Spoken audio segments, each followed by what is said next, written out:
যখন কোনো মানুষের মৃত্যুর সময় উপস্থিত হয় তখন তার কাছে 4 জন ফেরেশতা এসে উপস্থিত হয়। প্রথম ফেরেশতা তখন আসে যখন তার আত্মা নিঃশ্বাস পর্যন্ত চলে আসে। তাকে প্রশ্ন করা হয়, আজ তোমার শক্তিশালী শরীর কোথায় গেল? যখন আত্মা পুরোপুরি বের হয়ে যায় তখন দ্বিতীয় ফেরেশতা এসে বলে, আজ তোমার ধন দৌলত কোথায় গেল?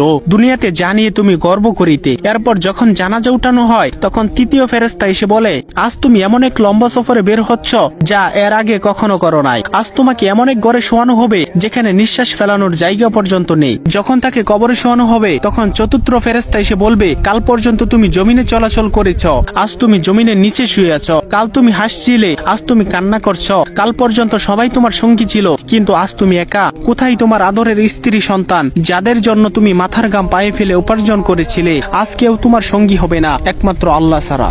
আপনি যদি আল্লাহ তাআলাকে ভালোবেসে থাকেন তাহলে ভিডিওটিতে একটি লাইক এবং চ্যানেলটি সাবস্ক্রাইব করুন এবং আল্লাহ তাআলার নামটি কমেন্টে লিখে যান।